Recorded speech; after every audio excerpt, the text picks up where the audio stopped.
नमस्कार प्यारे विद्यार्थियों, आज अपन पेपर नंबर 4 एग्रीकल्चर सुपरवाइजर जेट ICR BSU से जो तैयारी कर रहे हैं उन स्टूडेंट के लिए ये क्वेश्चन सीरीज का चौथा पार्ट है।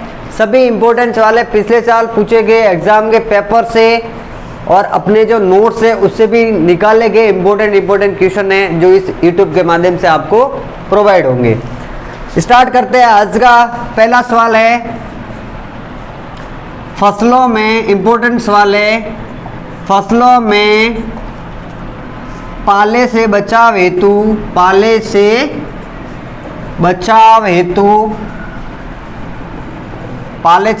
हेतु सल्फ्यूरिक अम्ल का कितना प्रतिशत, किसका है?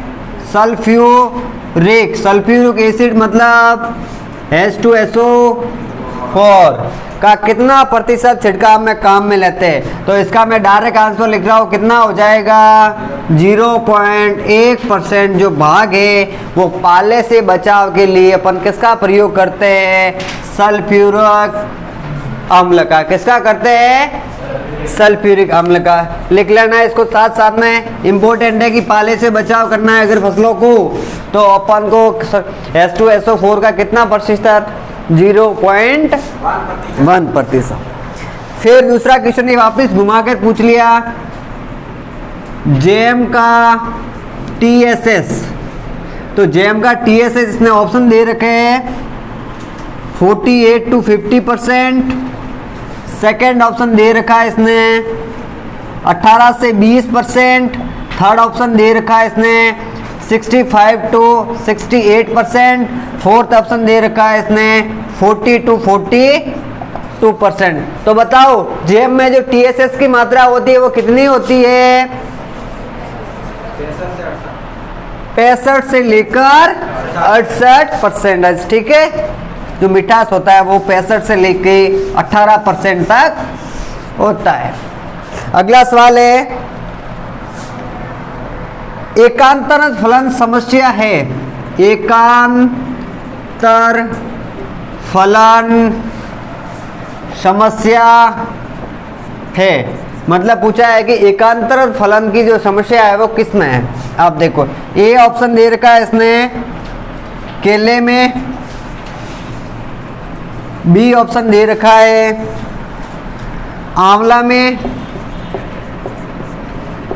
सी ऑप्शन दे रखा है इसने आम में, और डी ऑप्शन दे रखा है अमरूद में।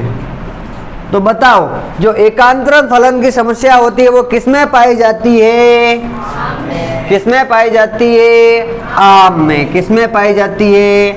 आम में। बहुत ही इंपॉर्टेंट सवाल है कि भाई एकांतर फलन की समस्या, एकांतर फलन का मतलब क्या होगा?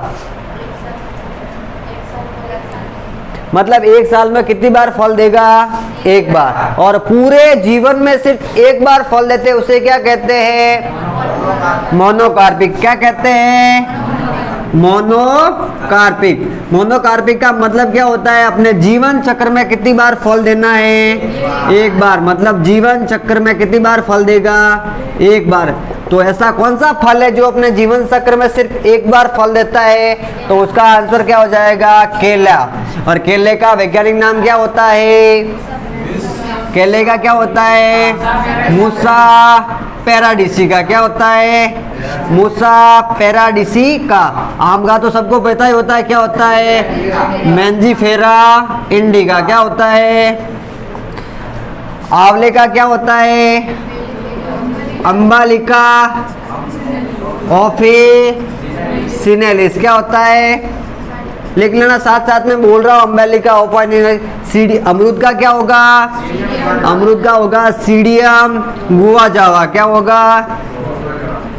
गुआ जावा। ये भी इम्पोर्टेंट है, इनके वर्ड निकाल याद कर लेना। जो एकांतर फलन की समस्या वो किस में पाई जाती है? आम में। और जो केले में कौन सी समस्या होती है जिसे बोला जाता है मोनोकार्पिक। और मोनोकार्पिक का मतलब क्या होता है? अपने पूरे जीवन चक्र में कितनी बार फल देगा? एक बार। ठीक है, साथ साथ में लिखते भी जाना, बिता रहा हूं मैं। अच्छा सवाल था, इसमें भी 2 सवाल 3 सवाल निकल के आए जिसके बॉटनिकल नेम भी साथ में लिख दिए अपन ने। अगला क्वेश्चन है वर्तमान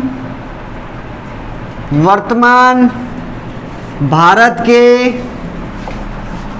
कृषि मंत्री कौन है? वर्तमान भारत के कृषि मंत्री कौन है? क्वेश्चन पूछा है कि भारत में वर्तमान जो एग्री मिनिस्टर कौन है, तो इसका मैं डायरेक्ट ही आंसर लिख रहा हूं, कौन है? नरेंद्र सिंह तोमर। कौन है? नरेंद्र सिंह तोमर। अगर पूछ ले आपको कि राजस्थान का एग्रीकल्चर मिनिस्टर कौन है, अपन एग्रीकल्चर सुपरवाइजर जेईटी की तैयारी कर रहे हैं, तो आपको ध्यान होगा कि राजस्थान में एग्रीकल्चर मिनिस्टर कौन है? तो कौन है? अपने लालचंद कटारिया। कौन है? लालचंद कटारिया। इसका भी स्क्रीनशॉट ले लो ना, लिख ले जाता है कि भारत के जो कृषि मंत्री है वो ही अपना आईसीआर का अध्यक्ष भी होता है। किसका अध्यक्ष होगा? आईसीआर का भी क्या होगा? अध्यक्ष। ये भी लिख लेना, ठीक है। आगे बढ़ते हैं, तो इसका आंसर हो जाएगा नरेंद्र सिंह तोमर। अगला सवाल है, पश्मीना नस्ल है, क्वेश्चन पूछा है, ये इंपॉर्टेंट सवाल है। पश्मीना नस्ल पूछी है। पश्मीना नस्ल किसकी होती है? ए ऑप्शन दे रखा है इसने भेड़ की, बी ऑप्शन है इसका गाय की, सी ऑप्शन है इसका भैंस की, और डी ऑप्शन क्या है इसका? बकरी की। क्रेपा इरकस बोलते हैं बकरी को, क्या बोलते हैं? क्रेपा इरकस, ठीक है। तो पूछा है कि भाई पश्मीना नस्ल किसकी होती है? भेड़ की। याद कर लेना, एनसीईआरटी 12th बायो की लाइन है कि पश्मीना नस्ल किसकी होती है? भेड़ की। ये नस्ल किसके द्वारा निकाली गई? क्लोन द्वारा। किसके द्वारा? क्लोन द्वारा, ठीक है, याद हो जाएगा। और पूछ ले कि पश्मीना ऊन किससे प्राप्त होती है? पश्मीना ऊन खरगोश से। किससे प्राप्त होती है? खरगोश से। ये भी साथ साथ में लिख लेना कि पश्मीना ऊन किससे प्राप्त होती है? अपन को खरगोश से। और पश्मीना नस्ल किसकी हो जाएगी? भेड़ की, ठीक है। चलो आगे बढ़ते हैं। ये भी अच्छा क्वेश्चन था एग्जाम की दृष्टि से। अगला क्वेश्चन है, गाय की सबसे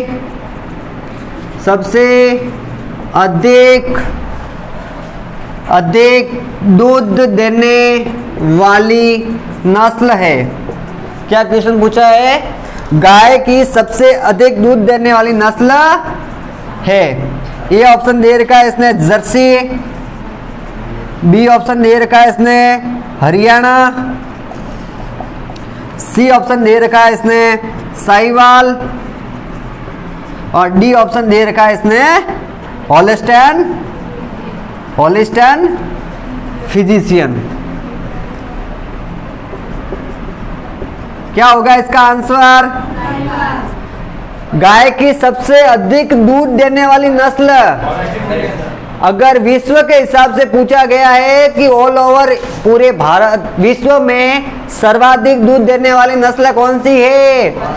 हॉलिस्टाइन फिजिशियन ने। अगर आपको क्वेश्चन घुमा के पूछ ले कि भाई भारत की कौन सी है, तो क्या जाएगा? साहिवाल। इतना याद रखना है, क्वेश्चन घुमाया हुआ पूछा है कि गाय की सबसे अधिक दूध देने वाली नस्ल कौन सी है? हॉलिस्टाइन फिजिशियन। अगर यहाँ पे थोड़ा क्वेश्चन चेंज कर ले कि भारतीय पूछ ले, क्या पूछ ले? भारतीय गाय की सबसे अधिक दूध देने वाली नस्ल क्या होगी, तो उसका आंसर हो जाएगा अपने साहिवाल। क्या होगा? याद कर लेना, साहिवाल, जिसे लोला नाम से जाना जाता है। किस नाम से?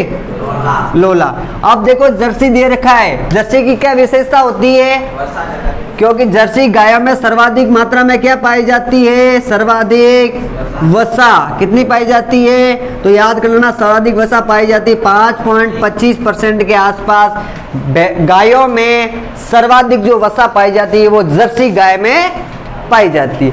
विश्व के हिसाब से पूछे कि सर्वाधिक दूध उत्पादन देने वाली नस्ल कौन सी है? हॉलिस्टाइन फ्रिजिशियन। भारत के हिसाब से पूछे तो क्या जाएगा? साहिवाल। इंपॉर्टेंट क्वेश्चन है, साथ साथ में लिखते भी जाना। अगले सवाल की तरफ बढ़ते हैं अपन। अगला सवाल है, खुरपक्का मुंह पक्का, में बार बार क्यों ले रहा हूं सवाल, बहुत ही इंपॉर्टेंट है। खुरपक्का महू पक्का किससे होता है, वायरस द्वारा। किसके द्वारा होता है, वायरस द्वारा।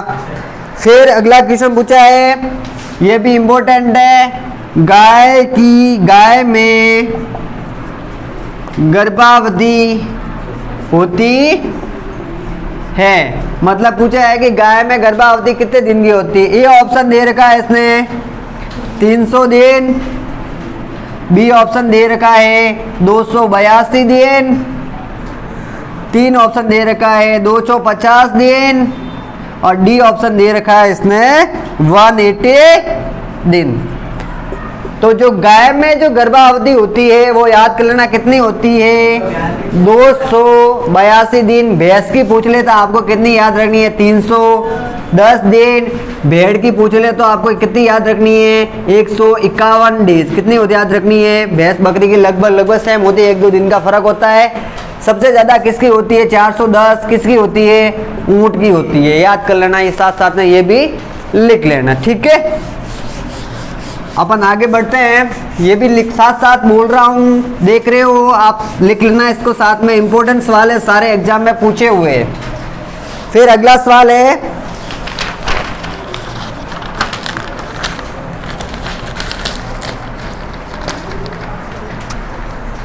किस फसल को, क्या क्वेश्चन पूछा है, किस फसल को चारे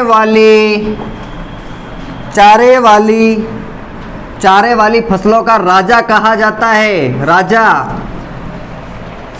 इसका क्या आंसर होगा, ए है बरसीम, बी क्या है इसमें जई, सी क्या है रिजका, और डी क्या है ज्वार। तो बताओ चारे वाली फसलों का राजा क्या होगा, बरसीम। क्या होगा, बरसीम। ये क्या है, घुमा के पूछ ले कि रानी पूछ ले तो क्या हो जाएगा, रिजका। समझ में आई चीज। तो इसके अकॉर्डिंग आंसर कौन सा हो जाएगा, बरसीम। और रानी पूछ ले तो रानी कौन सी है अपनी, और जवार का आ जाए तो क्या हो जाएगा, मोटे अनाजों का राजा कौन है, जवार है, ठीक है। ये भी साथ साथ में आप लिख लेना या याद कर लेना। चलो ठीक है, अगले क्वेश्चन की तरफ बढ़ते हैं अपन। अगला क्वेश्चन है, भारत की औसत वर्षा। क्या क्वेश्चन पूछा है, भारत की औसत वर्षा। क्या क्वेश्चन पूछा है, भारत की औसत वर्षा कितनी होती है। बार बार रिपीट हो रहा है तो डायरेक्ट आंसर लिख रहा हूं मैं। जो भारत की औसत वर्षा होती है 1190 mm, और आपको साथ साथ में याद रखनी है किसकी, राजस्थान की। राजस्थान की कितनी होती है, 575 mm। कितनी याद रखनी है, 575 mm। ये भी दोबारा बता रहा हूँ, लिख लेना। अच्छे क्वेश्चन है, एग्जाम की दृष्टि से इंपॉर्टेंट है। अगले क्वेश्चन की तरफ बढ़ते हैं। क्वेश्चन पूछा गया है, राजस्थान में कितने कृषि विश्वविद्यालय है। इंपॉर्टेंट सवाल, पूरी डिटेल के साथ बताऊंगा आपको। राजस्थान में कितने कृषि विश्वविद्यालय है। क्या पूछा है, राजस्थान में कितने कृषि विश्वविद्यालय है जेट वालों के लिए। तो मैं पूरी डिटेल के साथ इसका वर्णन करूंगा, आपको सब समझ में आएगा कब कौन सा विश्वविद्यालय कहाँ स्थित है और उसकी स्थापना कब हुई। तो इसका आंसर हो जाएगा कि राजस्थान में पूछे कि कितने कृषि विश्वविद्यालय है, तो इसका आंसर क्या जाएगा, राजस्थान में अपने कितने विश्वविद्यालय, टोटल 5 है। कौन कौन से, पहला है जिसका नाम क्या है, SKARU। क्या है, SKARU। SKARU स्थित है अपने कहाँ पर स्थित है, तो ये स्थित है कहाँ पर, बीकानेर में। कहाँ स्थित है, स्वामी केशवानंद एग्रीकल्चर रिसर्च यूनिवर्सिटी कहाँ पर है, बीकानेर में। और इसकी स्थापना जो हुई थी, कब हुई थी, इसकी स्थापना हुई थी 1987 में। और इसकी क्या है कि राजस्थान का क्या है, राजस्थान का पहला कृषि विश्वविद्यालय क्या है, कृषि विश्वविद्यालय। ठीक है, तो पहला तो हो गया ये। इसकी स्थापना कब हुई थी? 1987 में।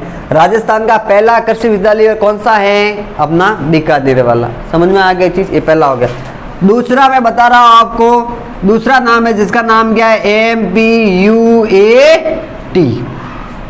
Maharana Pratap university of agriculture and technology. Maharana Pratap कृषि एवं प्रौद्योगिकी विश्वविद्यालय उदयपुर में स्थित है। ये कहाँ पर है? अपना कहाँ पर है? उदयपुर में। और इसकी जो स्थापना हुई थी वो हुई थी 1999 में। कब हुई थी स्थापना? जो इसके जो वर्तमान जो वीसी है वो कौन है? Doctor NS Rathore. कौन है? NS राठौड़। ये भी आप याद कर लेना, ठीक है, इंपॉर्टेंट है। 2 हो गए। अब तीसरे विश्वविद्यालय की तरफ बढ़ते हैं अपन। ये लिख लेना साथ साथ में, आप याद हो जाएगा। तीसरा विश्वविद्यालय जिसका नाम क्या है? SKN। ये है अपने जोबनेर में। कहाँ पर है? और जोबनेर कहाँ पड़ता है? जयपुर में। कहाँ पड़ता है? जयपुर। तीसरा है AU कोटा और चौथा है AU जोधपुर। मतलब क्या हुआ? एग्रीकल्चर यूनिवर्सिटी कोटा और कृषि विश्वविद्यालय जोधपुर। इन तीनों की जो स्थापना हुई थी वह हुई थी सन 2013 में। कब हुई थी? 13 में। तीनों को एक साथ ही लिखना है। इन तीनों के विश्वविद्यालय की स्थापना कब हुई थी? सन 2013 में। अगर आपको क्वेश्चन, सभी स्टूडेंट के लिए क्वेश्चन है, पहला विश्वविद्यालय बीकानेर में खोला गया था, सबको याद है। मेरा क्वेश्चन ये, सभी कमेंट करके बताएंगे राजस्थान का पहला कृषि महाविद्यालय कहाँ खोला गया था। मतलब पहली जो कॉलेज थी एग्रीकल्चर की वो कहाँ पर खोली गई थी? इसका कमेंट करके सभी जने बताना उसका आंसर क्या होगा। जितने भी जने वीडियो देख रहे हैं सब बताएंगे कि उसका आंसर क्या होगा। मैं कमेंट चेक करके अगले वीडियो में बताऊंगा कि किसने सही आंसर दिया उसका। तो आपको बताना है राजस्थान का पहला कृषि महाविद्यालय कहाँ पर खोला गया था, या जिसकी स्थापना कहाँ पर की गई थी, कब की गई थी, सन के साथ बताना। तो राजस्थान के जो टोटल 5 कृषि विश्वविद्यालय याद हो गए। पहला जो बताया ना बीकानेर वाला, एक बार जेट में क्वेश्चन घुमा के पूछा था, 500 विश्वविद्यालय दे दिए और पूछ लिया ये कौन से जोन में स्थित है। भाई घुमा के क्वेश्चन पूछा था कौन से जोन में स्थित है। साथ साथ बता देता हूँ, बीकानेर कौन सा जोन हो जाएगा? फर्स्ट सी को बोला जाता है अति शुष्क पश्चिमी रेतीला मैदान। क्या बोला जाता है? अति शुष्क। फर्स्ट सी में आता है। उदयपुर किस में आता है? तो उदयपुर आता है 4th A में। 4th A को बोला जाता है आर्द्र दक्षिणी क्षेत्र। क्या बोला जाता है? आर्द्र दक्षिणी क्षेत्र, ठीक है। फिर अपने आ जाएगा ये जोबनेर जयपुर वाला, तो किस में आ जाएगा? जयपुर किस में आता है? कौन से जोन में आता है? तो ये हो जाएगा 3rd A में। कौन से में आता है? 3rd A में। फिर अपने AU कोटा, तो ये AU कोटा कौन से जोन में आता है? तो AU कोटा आता है अपने 5th जोन में। मैंने जोन का वीडियो आगे डाल रखा है, शॉर्ट ट्रिक के साथ भी समझाया, देख लेना आप, उसमें सब समझ में आ जाएगा जोन कैसे डिवाइडेड होते हैं, कैसे याद रखने उनको। फिर AU जोधपुर यात्रा है 1st A में। अपना बीकानेर 1st C में स्थित है, उदयपुर वाला 4th A में स्थित है, जोबनेर वाला 3rd A में स्थित है, कोटा वाला 5th में स्थित है, और जो जोधपुर वाला है अपना कृषि विश्वविद्यालय वो कहाँ पर स्थित है, कौन से जोन में स्थित है? 1st A में। याद करना 1st C सबसे बड़ा जोन होता है, याद कर लेना। क्वेश्चन जेड में घुमा के पूछा था, इसलिए बता रहा हूँ कि कौन से जोन में स्थित है, कब की स्थापना होगी, सब आपको बता दिया। आज के लिए इतने काफ़ी क्वेश्चन है। अगले वीडियो में राजस्थान के इम्पोर्टेंट जितने भी टॉपिक है वो आपको सभी को बता दिए जाएंगे। लाइक शेयर जरूर करें। धन्यवाद।